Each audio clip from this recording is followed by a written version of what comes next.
Hoş geldiniz. Özellikle de teşekkür ediyorum. Karşıda çok böyle sıcak bir konu var. Hem izin süreçleriyle ilgili bir oturum var, ilgili yetkilerinde olduğu. Orayı tercih etmeyip burayı tedarik zincirini seçtiğiniz için çok teşekkür ediyorum katılımlarınızdan dolayı. Bugünkü konumuzun başlığı Türkiye aslında rüzgar enerjisindeki tedarik zincirinin geldiği kritik bir dönüm noktası ile ilgili. Geçtiğimiz yıllarda da hep tedarik zinciriyle, rüzgar sanayisiyle ilgili oturumlarımız olurdu. Tabii çok daha pozitif bir ortamdaydı. Hep böyle daha büyümeleri konuşurduk. Nasıl daha iyi olur, nasıl daha iyiye gideriz diye.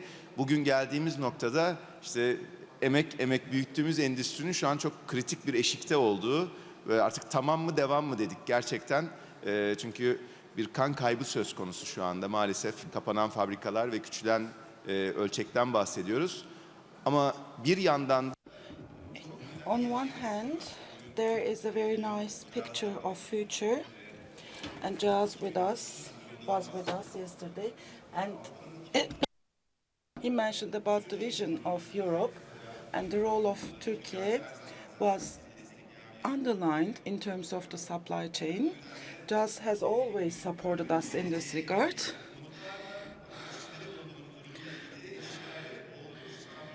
Therefore, this is either we are going to stop or continue. So we have our guests today from supply chain. We are generally talking about components like the tower blades.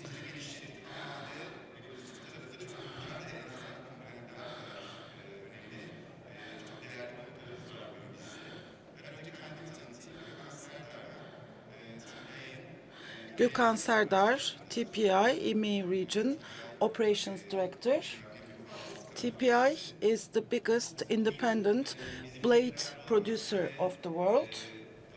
Today we're going to be talking about GRI Renewable. From GRI Renewable, Mete Bey is with us.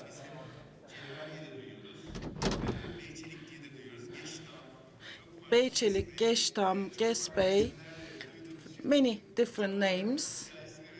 There are many different names of this company, and we will listen to the story and the details. The tower and also young pitch engines. We have Sami Akdoğan with us from Ayamot company. We completed the blade and the tower and the generator. Uğur Bey is with us, Üstünel.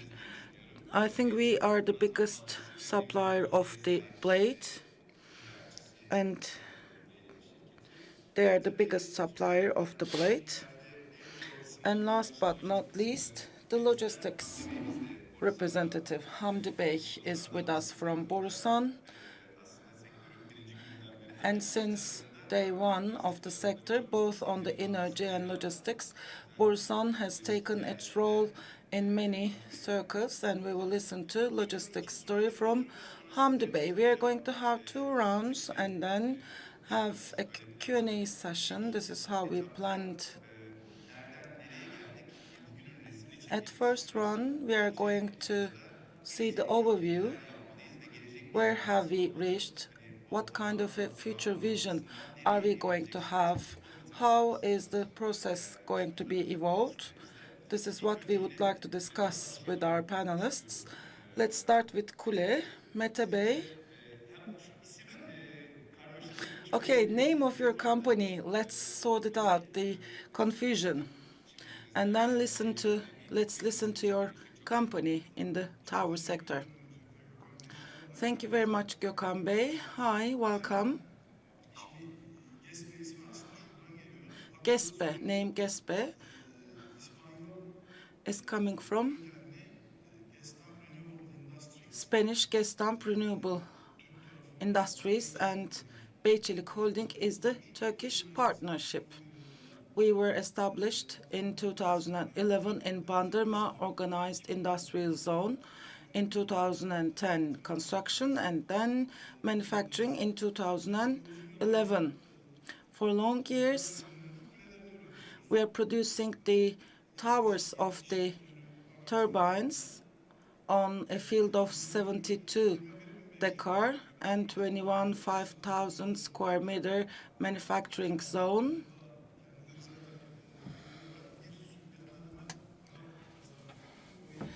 And we are working with most of the OEMs, and we produced more than 100 types of towers.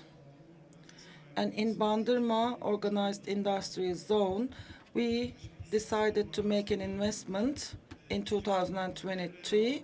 We commissioned our second factory, and it was the critical step for us for future, and it is operational right now. Since day one, the production was mainly for the domestic market. And as you might have noticed, because of the difficult conditions and the conjuncture challenges, let's say, of our country, we started to work for export.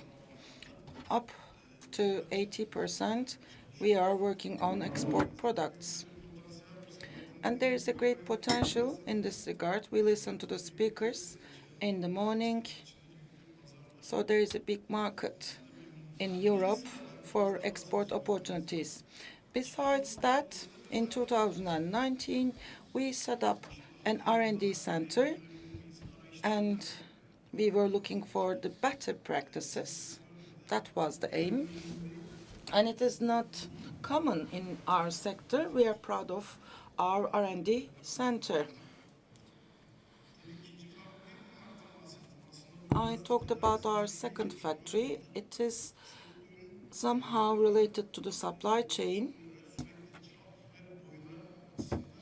In terms of dimensions, the length and the weight, they are getting bigger and bigger. That's the demand of the market. And in our second factory, we focused on the capability, and we made our investments accordingly, and we can manufacture the products at greater size. Now let's focus on our own topic, supply chain, Chlorotim. We really attach great importance to the supply chain. If we look at the topic from a global window, we have certain challenges, especially from the Far East and closest. We procure some products, especially in Red Sea. I think because of the conflicts in that region, the termination dates and delivery dates are affected negatively, and it's a downside for our sector, not only for us, but also for our customers.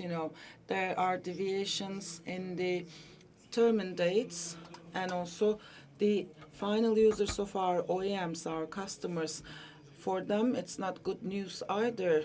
It creates difficulties, it creates delays, and then you spend money in vain.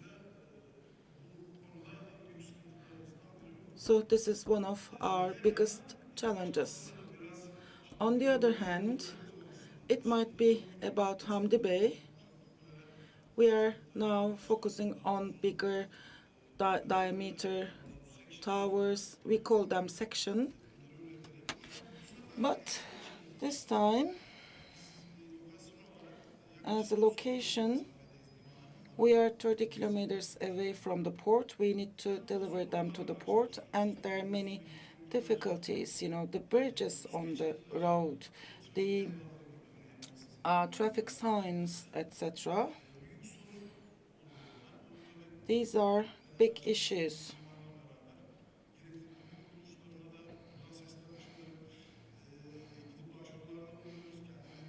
We are making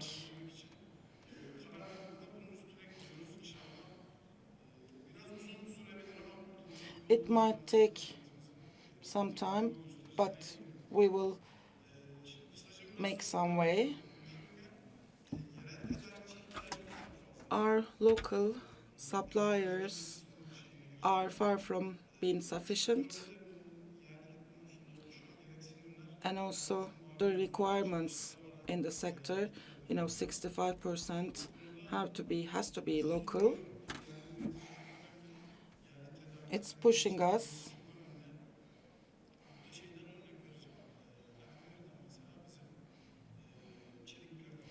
from Erdemir, the steel plate is one of our main components and we get them from Erdemir. We would like to buy it from Erdemir because it's a great advantage, but on the other hand, at some points it becomes a disadvantage.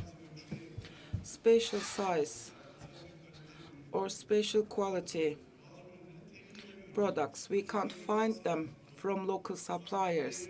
Then we have to direct ourselves to the Far East. That's the reality that we live. Flange is another main component. We don't have any local manufacturer which can produce it at this size. We are looking for it. Local manufacturer, because of the geopolitical situation and the issues that we are facing, it is difficult, but we are not at the point that we desire to be. And I will talk about it in the second round. Thank you. Thank you, Mete Bey. Now we came to understand the name issue.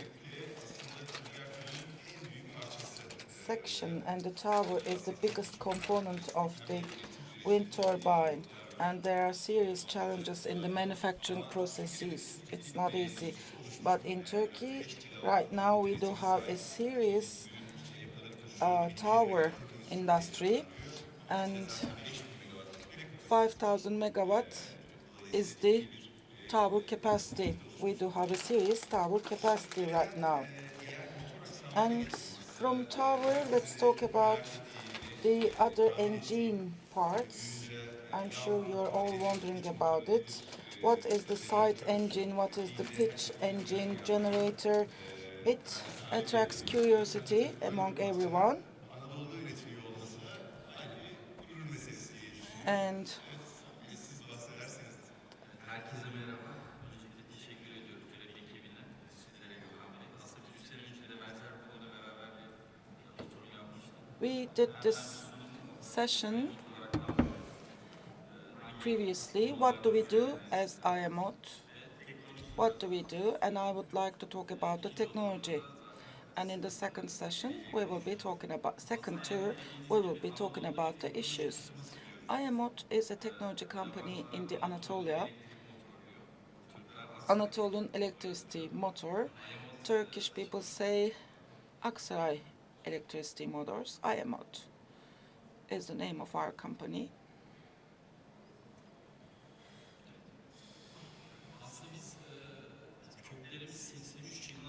Our roots date back to 1983. This company was established by Siemens in it. Then after 1993, Siemens left Turkey, and Altuntaş Group towards the end of 2015 purchased this company and changed the name as IMOT Electric Motors. When we were purchasing this company, we had two main visions: electric motors and generations that can't be produced in Turkey. We would like to produce them, and then we would like to have more technologically developed motors. That's why we purchased this company. We started with induction electric motors, but right now we can even produce electric vehicle motors. This is our motor campus in Aksaray, 1.5 million square meter open area and 45,000 square meter closed area. And you can see here MV motor and generator factory, EV motor factory, and LV motor factory. With this technology, we produced pitch and motor, and we do have some prototype products, but for the serial production, we will make an investment. You can see here the front part was established in 2020. Assembly industry is not an industry actually for our sector. because when we say industry, raw material will come and then you do the production. I mean, the Chinese model, vertical production integration has to be there, and we established this motor and generator factory in 2020. What is the vision of IMOT? To produce high efficiency electric motor and generator for renewable energy, and we want to be the hub for Europe, not only for IMOT but also for all the motor producers of Turkey. We have 250 employees and 1,900 kilowatt motor production, up to 25 megawatt generator production, not only wind generator but also hydro generator. We were the first company to establish it. Electric engine is also very important. Why? Today we are talking about renewable energy. Millions of investments are being made, but if we consider electricity production as a pool, there are two taps. The one is the renewable energy, and the other tap, which is emptying the pool, is the electric motors, because 28% of all the electricity is consumed by the motors, electric motors. If we work on the efficiency, then it is equal to millions of dollars of renewable energy, and it matters to us, it matters to Turkey. And we are there in three main fields, which are wind generator, pitch, yaw motor, and also maintenance and repair. In 2018, actually, with the multiplication of the YEKA projects, global companies started to come to us, and YEKA projects have to continue. This is the first point, because manufacturers like us, were revealed thanks to these projects. IMOT or other companies wouldn't survive in this sector. We started the first rotor project, Siemens. It was Siemens back then, now Flander. 400 rotor stator packages were produced, and our question back then was the following: why can't we produce the whole generator, and do you give this stator rotor package? Some global companies had some technical requirements. We completed them, and we started to produce the generator. This is the design of Aselsan. It's totally local, and the production was done in IMOT, 4.7 megawatts, and we have another generator which is 6 megawatts, but we will produce it in a serial fashion very soon. Pitch and yaw motor, I would like to thank to the managers of Nordesk, because only with the willingness of both parties can lead us to success. We discussed it during a breakfast. They asked us whether we could produce it or not, but the electricity vehicle motor study, we did have a chance to make it serial very fast. 95% is the efficiency level that we reached. When we compare our product to the others of the competitors, we are quite in a good level in terms of the efficiency, and we established a serial production line, and we can compete in terms of price. And with this technology, we opened up a new era. Yes, we are focusing on a renewable energy, but also in the industry field, we opened up a new space for us. Instead of the previous type, we use these types of motors. This is the local product certification. We did it with 85% local. This ratio is quite nice. Because of the metal sheet and magnet, we can't do it 100%. And other than that, everything was manufactured in IMOT factory. And generator maintenance, the turbines are quite old in Turkey, and there's a need for maintenance for the generators. It's not only about changing the oil, renewing the generator. And it is also of great importance, and our main purpose is to export our maintenance services, and Turkey is becoming an expert in this regard. What are the strengths? Our belief is that vertical integration. The raw material will come, and then the output is going to be the product. When we say why China is number one electrical vehicle, they produce everything, every part of the car, and they can focus on the R&D better. So each and every process should be handled within one factory. And I don't believe that we are going to be a brand in the assembly industry. Raw material, stator, motor, this is winding, 6 megawatt generators, winding part. And this is pitch and yaw, the magnets, the magnetization machine. The raw material come from the China, and then we magnetize them. And in the future, we are going to be having magnet generator. And all these investments are made through equity. And of course, we have a limited amount of equity, and we are trying to optimize the use of this equity. And shaft production, again, we do that. And these are the machinery. Alüminyum enjeksiyon hattımız var. Bütün dökümhane. All of the housing is also produced in-house. And I want to add the following. Siemens said that in Turkey you cannot produce manufacture because you cannot use the balance machine. And we bought when we built the balance machine. So the reason why I'm explaining this is that we need investment, and this investment has been done with our own capital, but we need more investment, and I think we will talk about it in the second round. So we built the first test stand up until 11 megawatts in Turkey. This is the first, and Aselsan has also a big investment, and they're also building a test stand.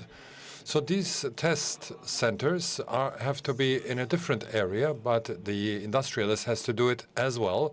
So they try to find a solution in-house. So what's important from our side? Material, of course, and I talked also in the last year in the same session. And what we need is silica sheet metal. So I don't know what the technical deficiency in Turkey is, but we need this type of sheet metal because the future is electric mobility, but we're still depending on the Asian market when it comes to raw materials. Second point where we have to be stronger is vertical integration and the following of the latest trends and innovations. Without this, we would be playing in our own sandbox. Pardon my French. And Türkiye has an advantage here because in Europe, two plants, automotive plants, have closed because they cannot stand in competition. They cannot compete with China. So otherwise, if we don't think about exporting, we will only be depending on the internal market, which will lead to a loss of jobs. So these are my first thoughts, and let's talk more about it in the second tour. So we are in need of high technology. And this is maybe one of the best examples because we're talking about electric motors that are used in turbines, and we can produce them, manufacture them in Turkey. So this is an important step. And you talked about YEKTEM. So when we talk about from what the roadmap of the wind energy was, YEKTEM is a very important pathway. We're talking about a industry where YEKTEM had an amazing contribution. We're talking about 5 gigawatts of capacity, and on the side of the generators, we have high capacities, we have different manufacturers, and also on the blade side, we have a capacity of 5 gigawatts. So all of this was possible with the support, and we talked also in the opening ceremonies. If you remember from the opening ceremonies where the minister talked, there was there was an incentive around 6 billion. So you see that this returned, this had a return on the industry manifolds. So we see that support is and incentives are important. We talked about the tower, we talked about the generator and other parts of the motor, and I talked a little bit about the blades, and we have around 5 gigawatts of capacity, which works mainly on export. And in Turkey, we have produced for all OEMs all around the world. Not right now, but we had. So for the largest 5 OEMs, we manufactured blades in Turkey, and we accumulated some know-how that we don't want to lose. So I'm not talking about only blade, but also the tower and the main components, and all of these components is raw material builds a serious ecosystem, because all of these components are kind of an anchor and leads to a manufacturing of other raw materials. And one good example is Metix on the blade side. So it's a national company, a company which has been established solely in Turkey and has now a potential to even export globally. Do you want to talk about it, Mr. Üstünel? My name is Uğur Üstünel. I am the third generation in our family company, and with Metix company, we have our 21st year. We're celebrating our 21st year.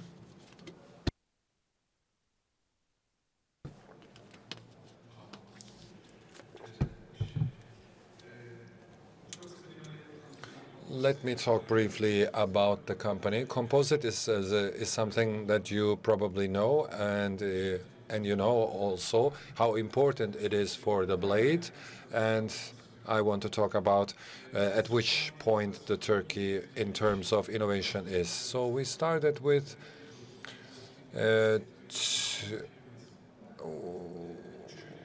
we are currently present in 3 countries with over 1,200 people.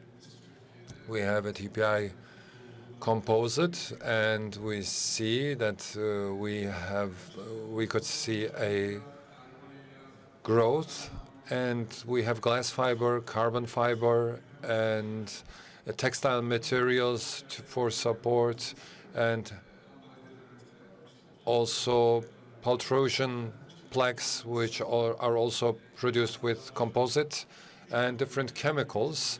And we are a company which produces a lot of these materials in-house. And since around 2010, we are sending more than one of our products to the 5 biggest OEMs. Our biggest factory is in Manisa, but in 2014, 2015, we decided to go abroad, and we built in Kaposvár in Hungary another plant, and we have also a plant in North Carolina in the United States for the US market. So what are our products and services? We are using these strengthening materials, and although a lot of OEMs have different designs in their blades, we have a glass fiber support, which makes almost 50% of the total weight of the blades, and a lot of customers want this product from us. And during the manufacturing process, we are providing almost all products besides chemicals, and also the forms and models, and we give also engineering support. So wind energy is 65% of our business. We are also in the marine and automotive industry. The volume in wind energy is, of course, high. That's why we prefer to work more on the wind energy side.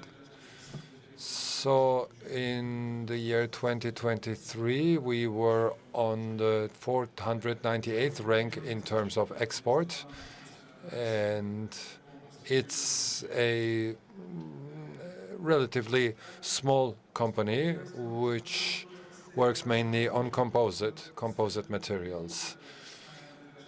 I wanted to collect some of the data on these slides. Maybe we can discuss on these facts and numbers. So access to finance.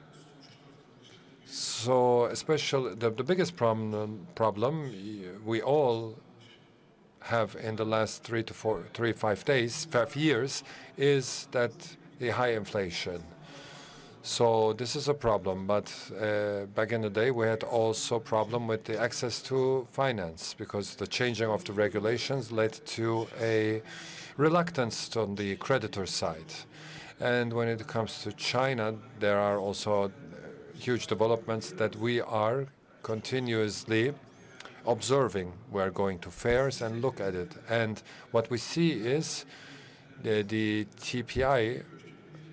We visited a large company who supports TPI type companies, and we asked them, so you are doing a lot of investment, which means you have a good cost efficiency and you sell to the whole world.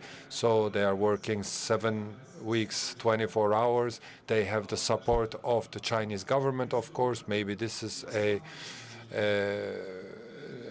advantage that we don't have. And for example, we saw 6 lines in one plant, 6 lines who produce carbon fiber products. So, but only 1 line was active. And I asked them, did you build all 6 lines at the same time? And it's their 14th year. In Turkey, for example, it's their 14th year, and they built their 4th line in Turkey. And in China, they had 6 lines, and only 1 was active. And I asked them, what type of financing did you receive? They said we had a credit 2 + 8 years, so 10 years total. So 1 line is working. So you will have problems with your payback at the 3rd year already. Yes, they said, but we won't have problem with our creditor. And what is the interest rate? And they said 1%. So in our region, is only 1.5, but we received a credit with an interest rate of 1%, they said. So when I look at Turkey, is that we have an environment and we are going through a time which makes our life not easy. And I'm sure that almost all of you sense this trend. I don't think that in the near future this will change. So we will go through rough times. So hyperinflation and the cost of the workforce, white collar and blue collar, especially in companies where there is also a workers' union. We see that between 2020 and 2024, we see a following trend. So 1 blue-collar worker cost was in the year 2021 was $100, and now 100 liras, and now it's 900. So of course we see that the euro and dollar is going up, but we see that in the mean, the personnel costs has multiplied 2.5 to 3 times. So I don't think we have an opportunity to go back to those days before 2020. But we see that these costs which increase also in euro-based increase, we see that doesn't give us the opportunity to be competitive with these numbers. So we talked about China and the role of China. China is not only the problem for Türkiye, but also a problem for the whole world because they are very strong. They use economies of scale. I'm going to go back to glass fiber. We have two glass fiber producers, manufacturers in Türkiye, and they are producing since years. And from the technology side, they are a little bit behind, but when it comes to scale, they're really behind. 3.5 million tons of glass fiber is produced from China, and in Turkey we are producing only 65,000 tons. So I'm not going to talk about the qualified personnel. Well, we talked about economies of scale, investment into research and development. I want to talk about a change in our industry I saw in the last years. When it comes to composite, we see that in terms of China, that everybody is copying the West because, you know, the main component, maybe 99% of the weight of a blade is composite materials. But now we see, not only for blade, for also other components of the motor, that the OEMs and the suppliers in China, what are they doing? And we're trying to learn from China nowadays, not from the West.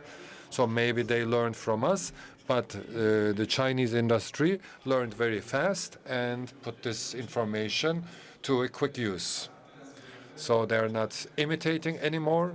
They are creating their own technology, and that's why we have to see China as a serious threat. So this threat counts for most industries, but we see it especially in the blade industry, and not only from the technological perspective, but also from the perspective of scale. Is China a big problem? So maybe I will add something in the second round. So maybe this is all I want to say at this point. Yes, you rub the lamp and the genie is out. I don't know. You talked about China and the genie is out. So maybe we should talk about China. So when investors are talking about turbines, and someone said in another session we should talk about the elephant in the room, and the elephant was China. So in terms of turbines, there is also a huge competition between China and the West. Maybe it's an unfair competition, but it's another subject because we see the similar thing in the side of component and the raw materials.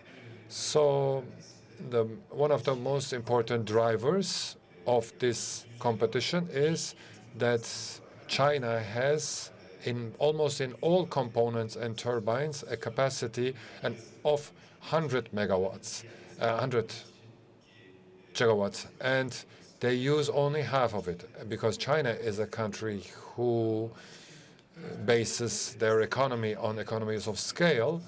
So they are building their capacities in advance, and that could lead to an unfair advantage. So you talked about economy and hyperinflation. So we see that life is expensive, and that means that also the economy of the companies are expensive, and when they are trying to sell abroad and they are trying to put this economy on their prices, that leads to a customer, of course, saying, no, I want a cheaper product. So this builds a stress point, and this is maybe we should talk about how to fight against these stress points in the second round. What do you say? So we talked about component and we talked about raw materials, and we have some very excellent examples like Metix when it comes to raw material and composite. You talked about carbon fiber, and we are producing carbon fiber, and we are producing also resin. So there's also the logistics side.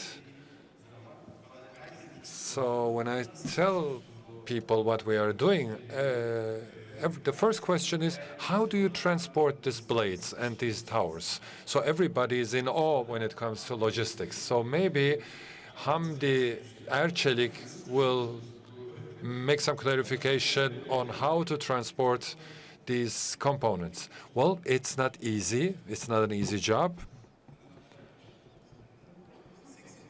So we are carrying blades up until 82 meters, but what will happen when the blades are going to up to 90 meters? So this is a logistical horror scenario. So we have 6 megawatts, and we are going to go to 8 megawatts and 10 megawatts when it comes to offshore. So this means higher towers, longer blades, and this means that the drivetrains are going to have a higher tonnage. And I don't know if the National Highway Agency is hearing our cries, was a question which has been asked. Because the plant is somewhere, or the port is somewhere, and the place where we are going to erect these towers are somewhere else. So, and you need to transport these components, and there is a bureaucracy that doesn't have an ear for us, it seems like. But I know that the Ministry of Transportation know our industry and wants to support us, but let's hope that we will get this support. So we are doing logistics, but what are we doing exactly? 5 megawatt annual, gigawatt annual commissioning. Before that, we had 1.5 gigawatt vision. This year is going to be completed a little shy of 1 gigawatt. And there's going to be 150 tons of product mobility. Each gigawatt is going to have 100,000 mobility. The elements are going to be mobile in Turkey to the hills and the valleys in Turkey. And these projects are shifting to the east from the west, and the logistic conditions and the weather conditions are more challenging in the eastern part of Turkey, and the projects are shifting there. The vision is awesome, we have to do that, but while doing so, we need to create a very good logistics infrastructure. The dimensions are getting bigger, the tonnage is increasing, and the regulations are increasing. We are talking about the compliance with the EU, and new regulations are coming, and they have to be accepted because it's quite dangerous. The loads are difficult to control, and the plans are not certain. This is tiring us the most as the logistics people. It has a whip slash effect because there's going to be a wave at the end of this process. And the equipments for wind farm is special equipments. If we talk about the road transport, we don't use the regular vehicles, like special kind of vehicles and trailers. We have to use them, and it takes time, to get them. 12 to 24 months. When there's an increase, in the demand, the reaction time is going to be long. The trailer for the blade, we are going to make it 90 meters. Minimum waiting time for it is 12 months. Therefore, it's not easy to make an investment for such equipment. One trailer for the blade is 400,000 euro. We have competition in the sector, but we do also have collaboration. If it hadn't been for the collaboration, we wouldn't have been able to deliver the projects, past projects. with a good tender process around the main contractor. We are clustering around it with the supplier pool. This is how we achieve, and everybody is working collectively. And the biggest challenge for the logistics sector, 1.2 gigawatt was announced, and we are relieved. But we don't know what's going to happen next year and the next year after next year. And we have a vision of the pool of orders, but logistics investors are concerned because you're making investments for a very specific field and you can't wait. There's a risk of going bankruptcy very fast. So these investments are made very, very selectively with big exposures. And the way to make it easier, all the investors, want to have not to have any problems about the logistics. Then we need to have various equipments, but there should be a plan for not keeping them empty. So it should be minimum 3 years. This is my own note. We need to have a 3 years perspective. What does it mean? I see the needs. I made the order. One is going to be delivered in 2 years, the other in 1 year, etc. And it will. I can answer the expectations with this approach. These are the transportations for project base, and we also have the export pillar. Turkey has a very strong leverage effect. It has a very good ecosystem established, the wind energy, and instead of producing for a local, then you are creating potential for the export. Automobile sector is similar to that, but they're also having their own challenges. You have to sustain it. When you don't sustain it, the big ones corner you. So we need to continue. But while we continue, that local aspect has to be completed as well. You talked about the challenges of this year. There is a pressure of the coast, etc. Some companies were directed to the China, etc. And a blade factory which was established last year was shut down. We are talking about all the positive aspects, but not everything is going positively. We need to open the horizon so that we can plan the investments accordingly.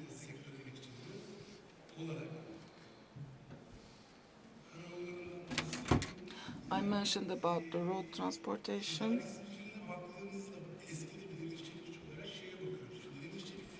And stainless and steel prices. They do have sinus, and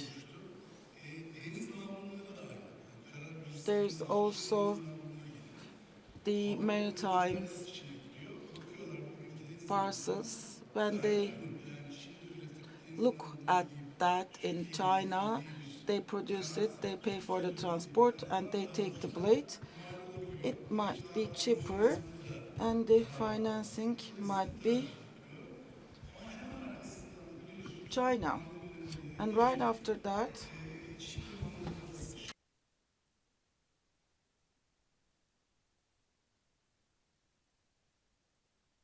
and we got the casts and then we changed them and we carried them from Turkey. I think this is going to be a sinus. Uh,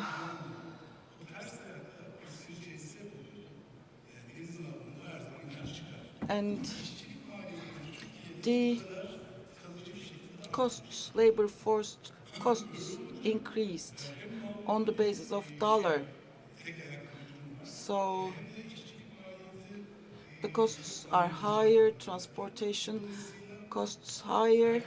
So in order to survive and to remain competitive, everybody is making savings and it affects our market negatively. What do we have for marine transport? During pandemic, the armatures, shipbuilders, made lots of money. And at the beginning of pandemic, they made lots of money. We had difficulty in demurrage, we were trying to find maritime logistics, etc. And we became experts of maritime transportation back then. But the resources were spent on the ships. They didn't buy real estate. They bought more ships. Then the transportation prices decreased. Then the China came in. So we need to be talking about the elephant in the room. They supported the competitive power of the China. So we don't need to be changing our opinion every day. I will be giving you detailed information in the second round.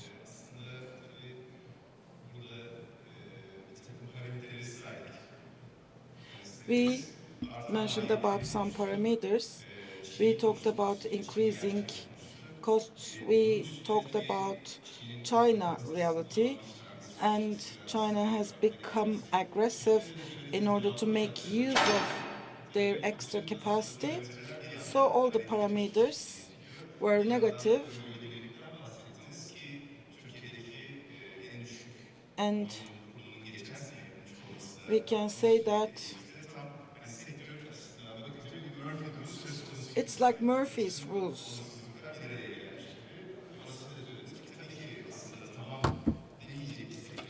But of course, we are going to continue in this sector, and in the second round, we are going to be talking about this part. But the numbers you uttered in logistics, 500,000 ton, change location, 500,000 ton. It's a big amount. So it's difficult to do the logistics. It's not easy. It's clear. Now, in the second round, how are we going to continue? What kind of a vision should we have? It's time to discuss about it right now. Mete Bey, I would like to turn to you. In the first part, we mentioned about the negative parts. Now, let's be optimistic and talk about the positive sides. We took some good news today. We attach great importance to the localization. We didn't decide on that today or yesterday. In 10 different locations, in 4 different continents, we are manufacturing towers. I mentioned about the main components. I mean the steel sheets and door frame. For the technical part, we are working on its assembly for a long time, and we are trying to improve it.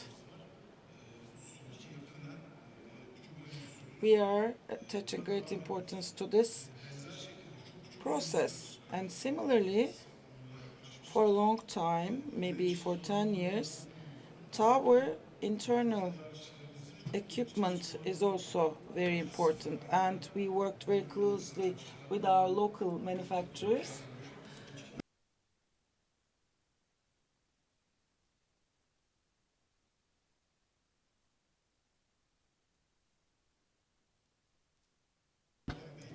As Gestamp and Beyçelik, engineering, quality, purchasing, logistics department, all together, SQS system, we are following these suppliers.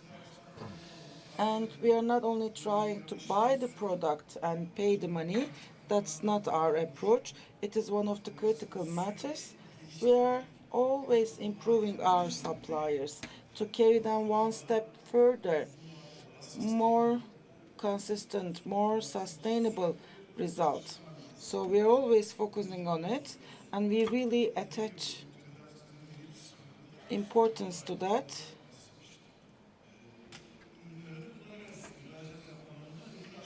And we're trying to open the way to the export as well.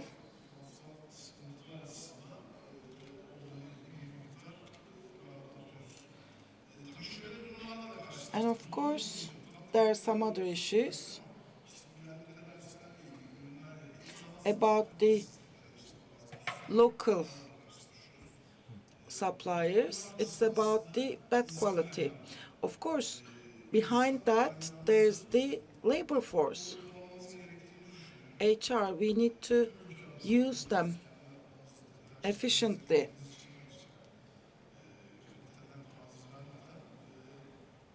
We should not give any concession from the quality, and we need to train our HR.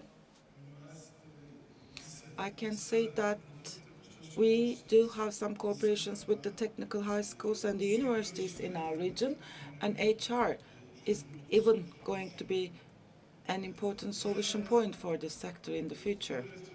On the other hand, the covering materials that we use in the tower production, we supported the local operations as much as we could, and we did some projects with our local manufacturers. Of course, the approval of the customer is also very important, and the companies which can afford it focus on that, and we try to support them. Not every one of them can get an output, but it is still important for the sector and for us. On the tower side, there are many other parts that we can localize. Let me give you an example. The lift, the cable systems, the ladder systems.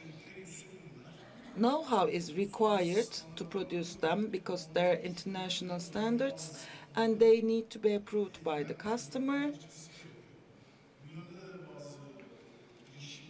And we made some initiatives in that regard, but it is difficult to make an investment.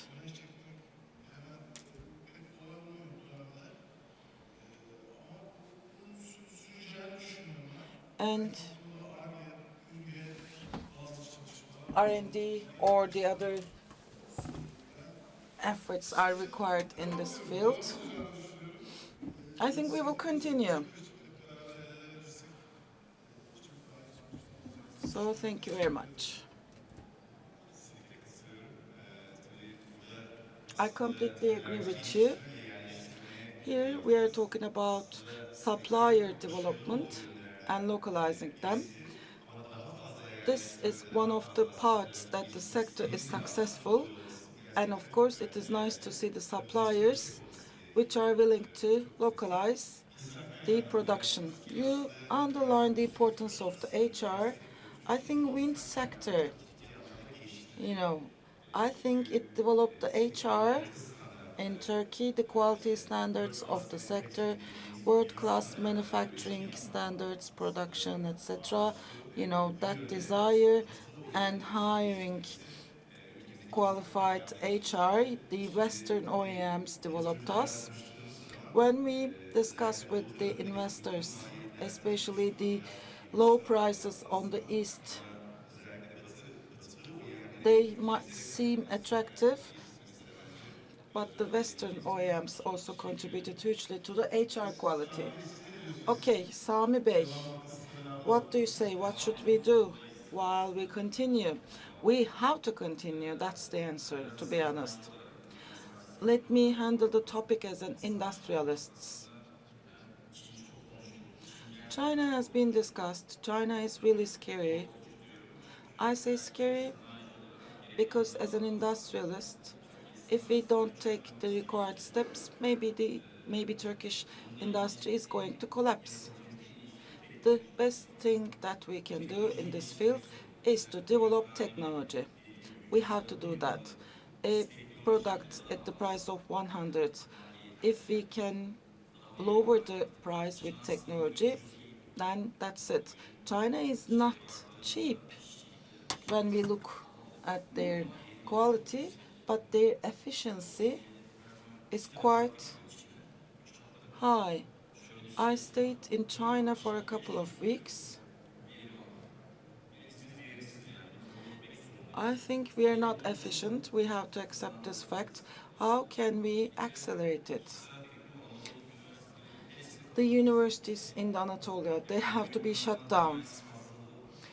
There is a surplus of engineers, but we have difficulty in finding blue collar. Even if we find blue collar, you know, so it is important.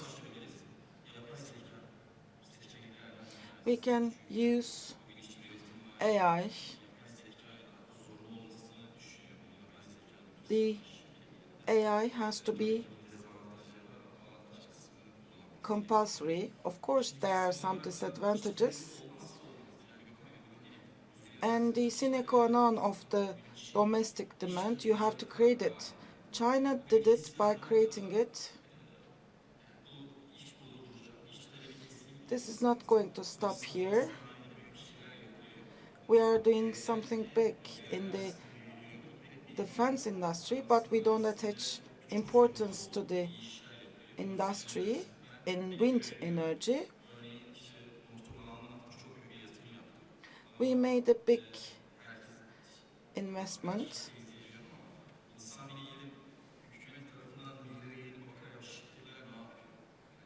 They should come and check the technologies of the companies. In wind energy, I think we need to know whether there's any plan on the industry side. It has to be done by clustering. We have to discuss it with the government because all the investments we make are with the equity. And we need more. And we need to do that with the support of the government. I mentioned about the testing system. Aselsan, IMOT, they have to build their own test systems. 10 million euro is the cost of it. Turkish Standards Institute should do that, but we need to use this resource for other things. So we need to be attracting the attention to this part, and the industry has to focus on that. The government has to focus on the wind energy a little bit more. Last but not least, the technology, the design of the technology. Other pitch or in engine or 6 megawatt generator, we used a foreign design company. So Turkey maybe must establish a wind institute, and all of the industrial or all of the companies in the industry maybe should go to this agency and ask for information and data. So I'm not going to repeat all of it, but in terms of efficiency and technology, you have great suggestions, and this should be supported by state incentives and state support, and the Heat 30 program and what its effect on the industry will be, because the state says that the government is supporting wind energy, but of course it is important how this will be realized, because even the state doesn't have unlimited funds. So when it comes to the internal demand, this is one of the most discussed topics these 2 days, because YEKA is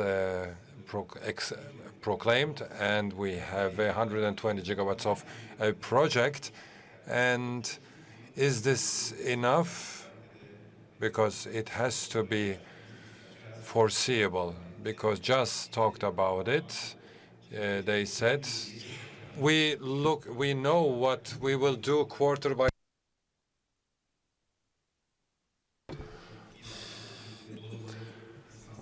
So 20 gigawatts of a potential for the internal ecosystem will support, and this is the biggest question mark right now. And we are expecting a lot, and we are hopeful.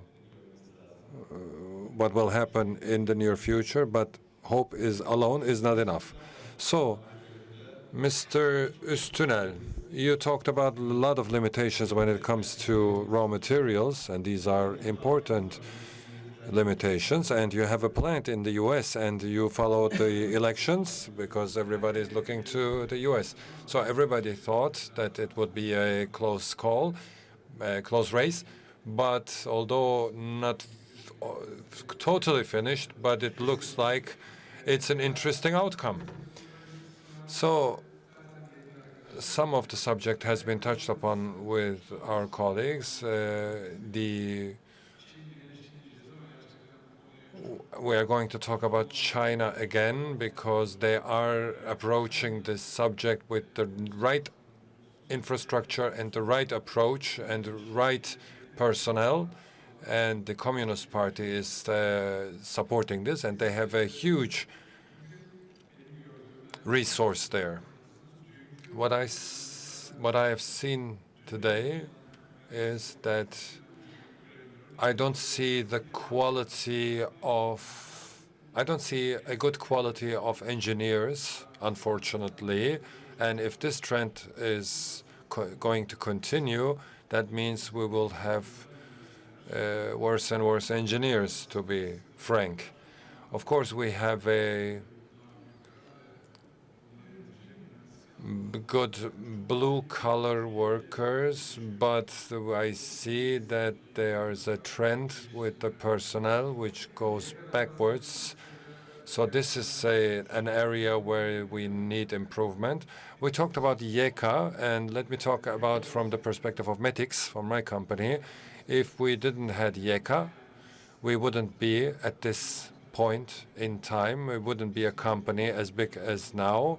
There are a lot of other companies like ours. So YEKA has been proclaimed after lots of years, and we would wish to see bigger YEKAs. But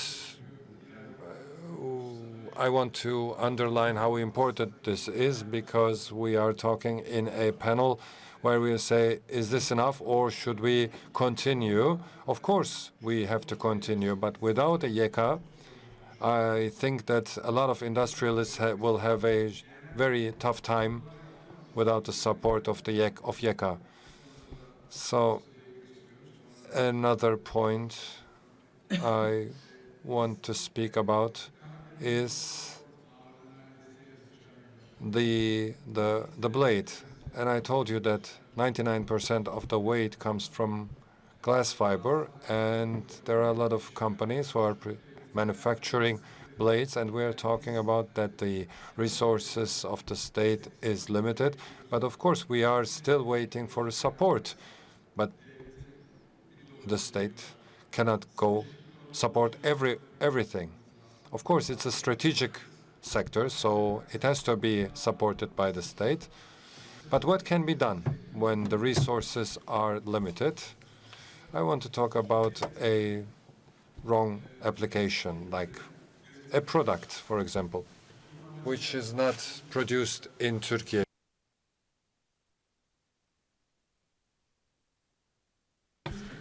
And this has taken under a monitoring, and this happened in a couple of weeks. So this is a product which is sold for 70-80 cents, and now we have a restriction, and it can be only sold for $2. So for 1.5 years now, we and also the main industry like Tier 1 and TPI suppliers. But this shows us that because of different reasons I don't want to get into, we cannot react very fast. The Minister of Industry, Zekeriya Coşkun, told us that he will do whatever he can, but this is a problem we cannot solve. We cannot produce this in Turkey, but it is an H-class, high resistance glass fiber, but we use it in all of our blades, but we cannot manufacture it here. So as someone from the composite industry, this lies very close to my heart because it's one of the main components of the blade. So we were asking ourselves the questions, how are we going to compete with China? And at the same time, we see that we have a material now we cannot produce here, and we cannot import. And if we want to import, we have to pay extra. So we cannot buy it for 80 or 90 cents anymore. We have to buy it for $2. So this disturbs the industry, has a negative effect on the industry. And we talked about in length with the ministry, and I hope that the government does something against this, and this leads to a manufacturing of expensive blades in Turkey. So this is a problem we are confronted with in the last 1.5 years. So this is very important. That's why I'm droning on about this, because of course incentives are important, but this is at least that important of a problem. So we talked about conjunctural problems and geopolitical problems. So these are subjects which do not lie in our competency, and we have to wait and see what will happen. So Sami Akdoğan, we are talking about subjects that is important right now, but we never should forget how important education and vocational education is. You talked also about YEKA, and the Deputy Minister of Energy talked about the 2035 vision of Türkiye, and this was a plan of 2,000 megawatts, that's solar plus wind, and maybe a little bit more than half of it. Most of it will be solar, but we're still talking about a high number when it comes to wind energy production. So Hamdi Erçelik, what do you think should we do from the logistic perspective?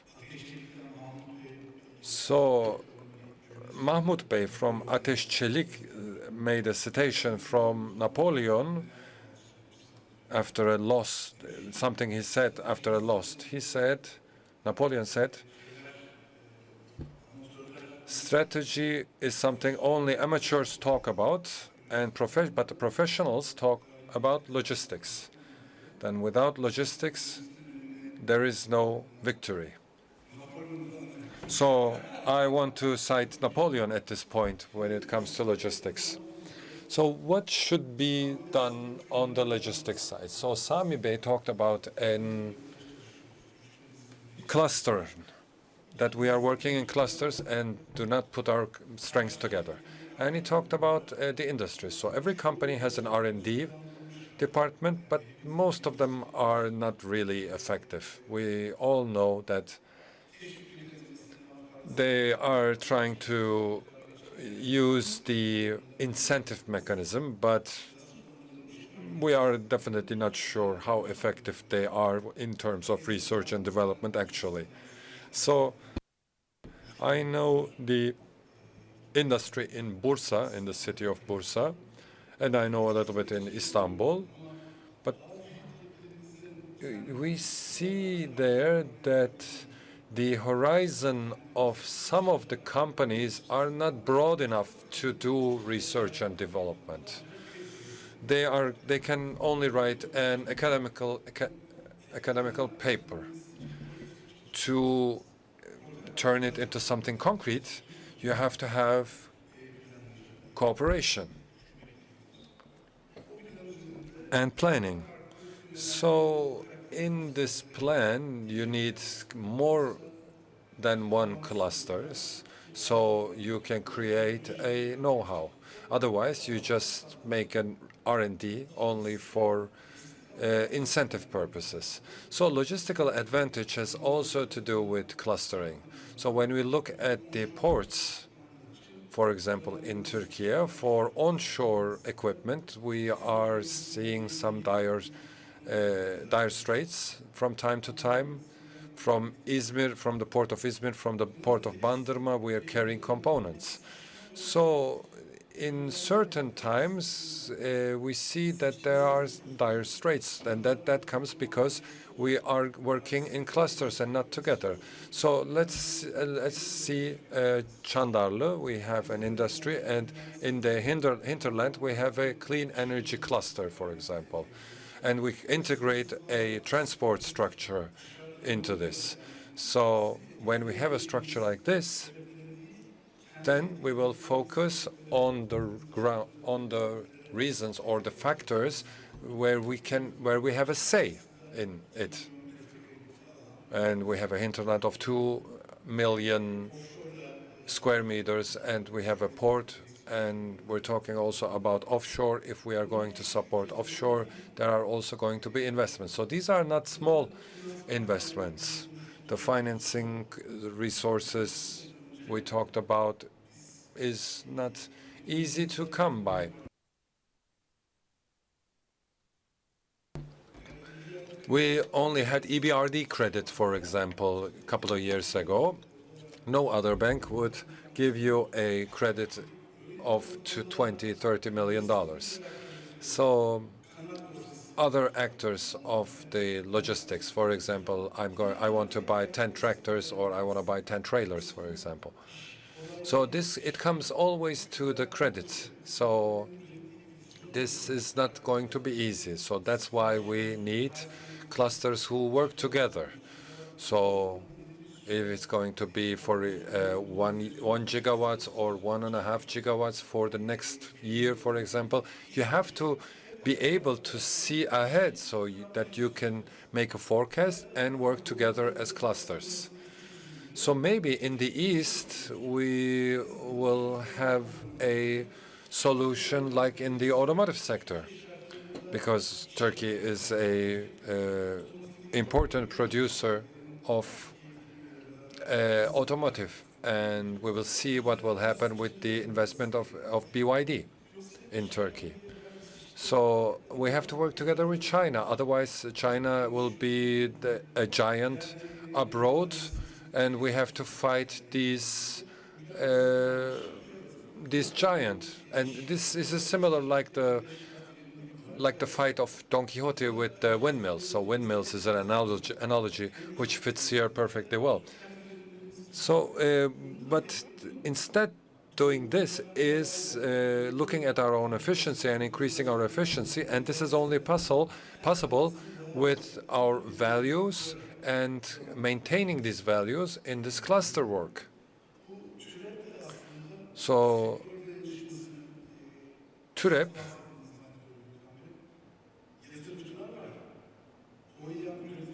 you can find the investors, you can find the OEMs, you can find the component manufacturers, and you have the service and maintenance. So this is an amazing cluster work, and it can be used as an example. So you don't see it in every industry, because there's always, in other industries, there's always one side missing, either the investor or the manufacturer or the customer. So that's why I say we should continue on this pathway, and we should focus on efficiency and on cooperation. That is my solution going forward.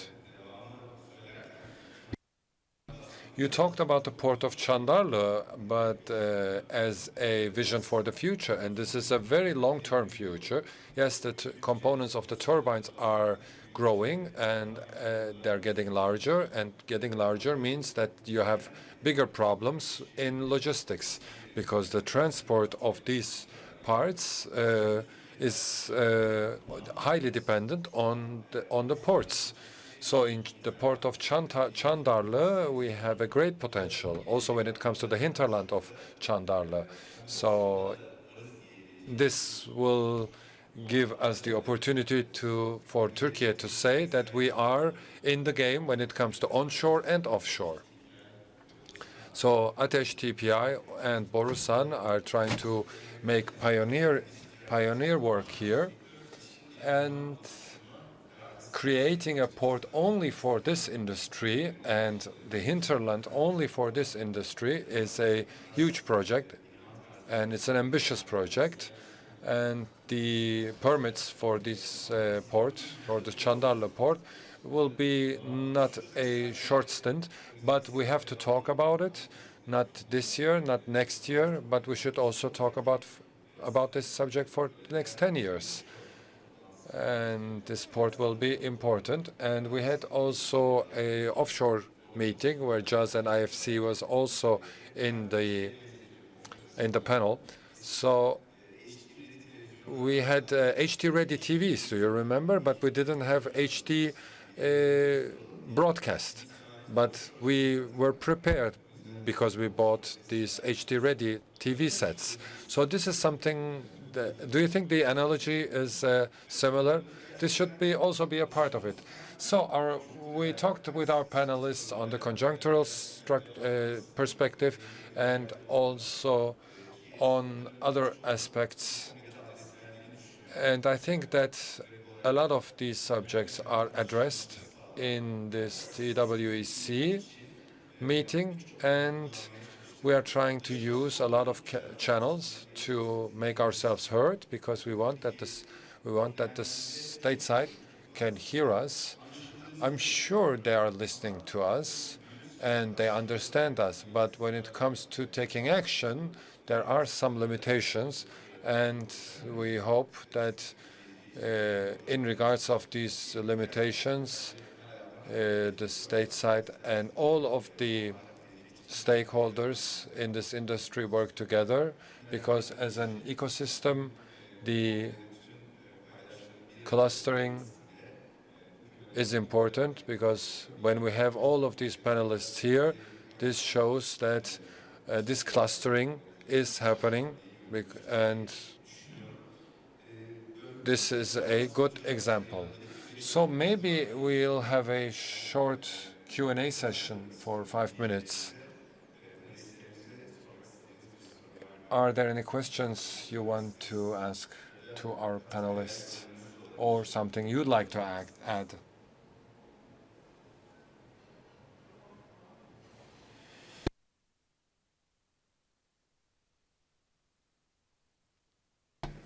Thank you. Yusuf Yaşar, my name. I'm from the Istanbul Technical University. My question goes to Uğur Üstünel. You talked a lot about China. In some industries, we see that there is a trend from China to India. So do you see some movement in direction of India in your sector?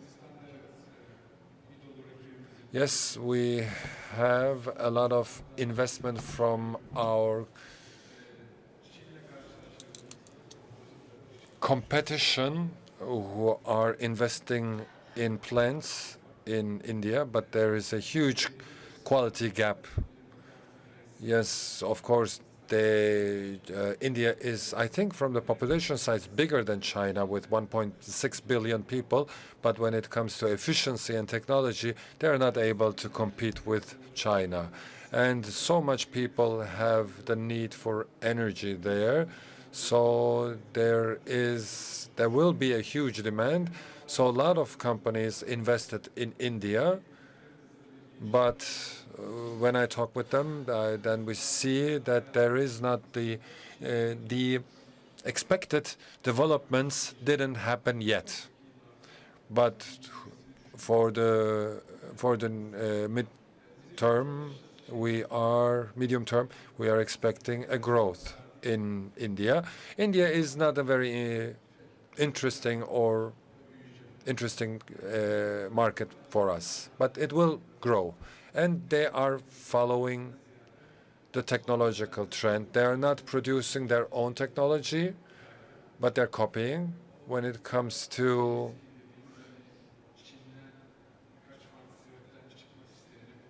there are companies who want to leave China because of de-risking, like Apple, for example, and they want to go to India maybe. But when it comes to composite, because you asked what for in terms of my company, I don't see that there's a competition there. So I want to add something. I think, like Urus Tunnel, the most important difference is the subventions and the governmental structure, and there China has a clear advantage to India. Other questions, maybe?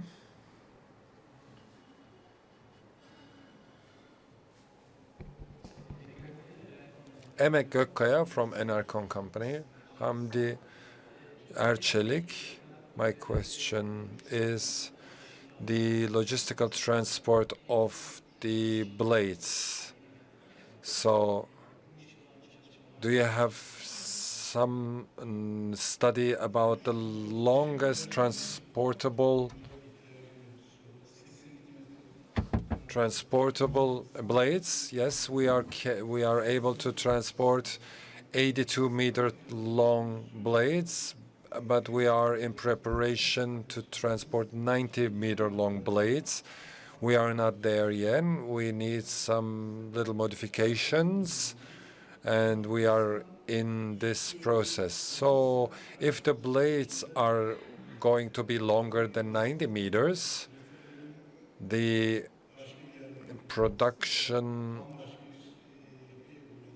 manufacturing of these blades will be done somewhere else, or the structure of the blades will change. We don't know yet. The reason why I ask this question is because there was a so-called split blade, which is separable, but nowadays it's not discussed nowadays, this type of blade. So when you say the place of manufacturing will change, for 90-meter blades, yes, it will be close to in situ. But it's very difficult because every part makes everything difficult, because when the blades are 90 meters, that means the tower is higher, and there is a regulation, of course, of the highways, and there is also risk of